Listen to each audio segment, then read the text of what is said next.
precios no oficial y un índice de precios elaborado por la Universidad de Buenos Aires, por un grupo de estudiantes de la universidad, graduados de la Universidad de Buenos Aires. Fíjense lo que pasa, por ejemplo, en el año 2008, mientras que la inflación oficial señalaba 7%, alrededor del 7%, este índice mostraba más del 20% de tasas de inflación. Estas discrepancias son las que llevan a que se vaya perdiendo crecientemente confianza en las estadísticas públicas.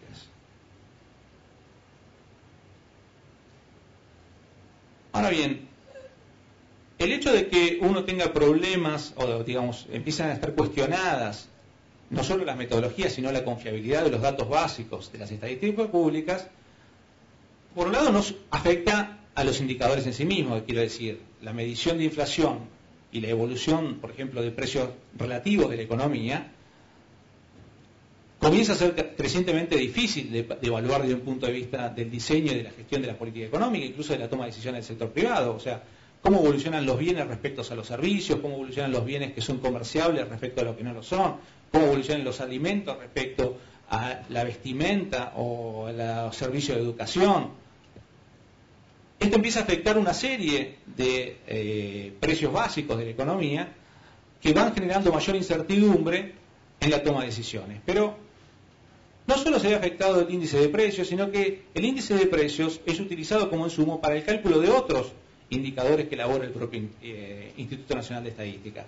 Por ejemplo, el cálculo de la pobreza y de la indigencia. Ustedes saben, la pobreza y la indigencia se calcula a partir de una línea de pobreza que se establece con un conjunto de bienes y servicios que integran lo que se conoce como la canasta básica total, que son valorizados a los precios que publica, que se toman del índice de precios al consumidor.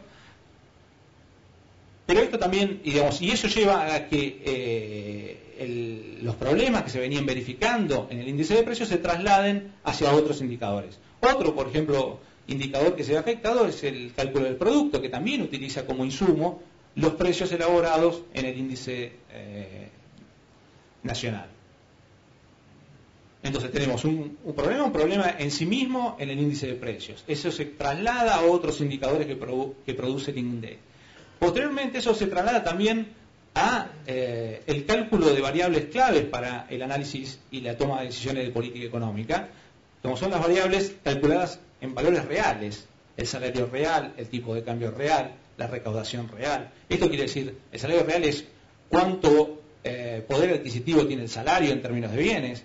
El tipo de cambio real lo que mide es la competitividad que tiene la economía en un determinado momento.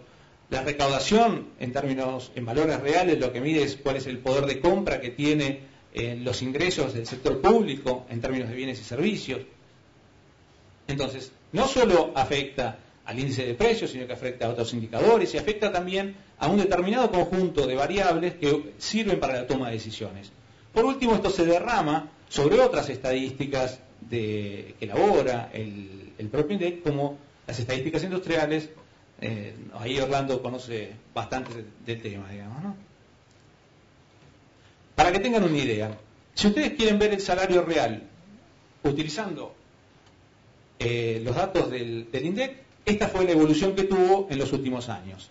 Ahora, si uno toma una medición alternativa del índice de precios al consumidor, la evolución del salario real fue muy distinta. Fíjense que mientras que el salario real subió 30% entre 2006 y 2009, según las estadísticas oficiales, el salario real, tomando alguna de las mediciones alternativas, se mantuvo relativamente estable.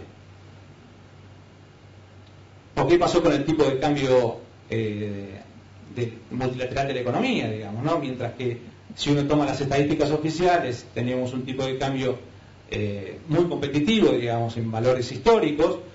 En términos de un índice de precios alternativo, vemos que ha habido una cierta apreciación del tipo de cambio, si bien todavía sigue siendo significativamente alto, la evolución es muy distinta en uno y otro caso.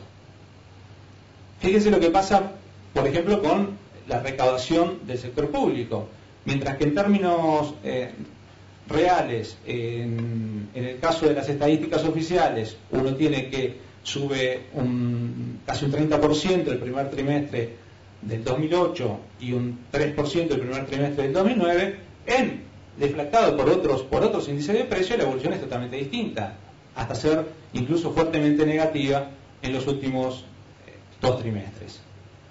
Esto para que tengan en cuenta que la toma de decisiones, tanto del que hace política económica como del que está tomando decisiones en el sector privado, se ve afectada, por la incertidumbre que generan estas cifras. Acá es las ventas de hipermercados para ver alguna cuestión de consumo o la evolución del crédito. Otra estadística que veíamos que tenía que ver con los problemas que se empezaron a identificar en el índice de precios, fíjense lo que pasa con la tasa de pobreza, ¿no? Una estadística clave para la toma de decisiones del sector público. Mientras que el índice oficial muestra una caída permanente, los índices alternativos que surgen a partir de estimaciones privadas muestran una evolución bastante distinta. En cualquier caso, lo que tenemos es claro que no hay sustituto para un índice de estadísticas públicas que sea nacional, y que la reconstrucción del sistema de estadística nacional requiere de un montón de tareas vinculadas a la definición de cuestiones como la autarquía administrativa y presupuestaria, cómo se hace la postulación y la selección de los cargos directivos y operativos en estos organismos, cuáles son las cuestiones vinculadas a la mejora de las estadísticas básicas y de los métodos y técnicas estadísticas, cómo se organizan, se divulgan los datos, cuáles son los procesos administrativos con los cuales se elabora la información, etcétera, etcétera. Como decía antes, no hay sustitutos cercanos a las estadísticas elaboradas por un instituto público, por lo tanto es prioritario revertir esta situación planteada en la producción de estadísticas. Y a mí me parece que el mayor riesgo que tenemos es que la incertidumbre que genera las discrepancias que han tenido las estadísticas oficiales respecto a otras alternativas es que impida aprovechar las condiciones estructurales que hoy el mundo le está ofreciendo a la oferta económica argentina, quiero decir, a la producción nacional. Y como ustedes saben bien, en el mediano plazo lo que hay que tener es crecimiento y mejora en la distribución, digamos, compatibilizar esos dos objetivos, y para que esto se logre, lo que uno tiene que tener es, en primer lugar, desde mi perspectiva, una visión compartida que oriente la toma de decisiones, que permita algún tipo de orientación del debate que se está dando. Y para eso es muy importante tener en cuenta que las estadísticas cumplen un rol básico en esa discusión. Bueno, muchas gracias.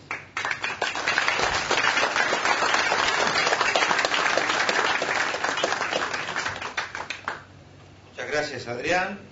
Bueno, y ahora Orlando Ferreres, que se ha sacado todo el saco, el suéter. ¿Qué pasa? Ah, muy bien. Muy bueno lo suyo, Orlando. Por ahí es más cómodo que cambien de lugar.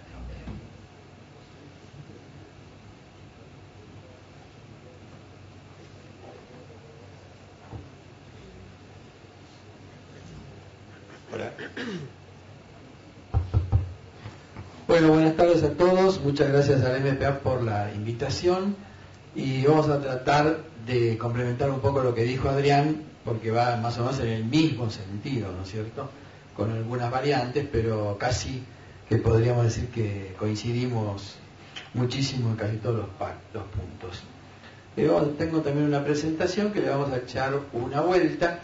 Y tenemos que tener en cuenta que este asunto de tener una estadística nos costó bastante a través de la historia. El libro de Alejandro Bunge, Una nueva Argentina, que fue publicado en 1940, o sea, hace bastante tiempo, y que venía escrito desde antes, él luchaba mucho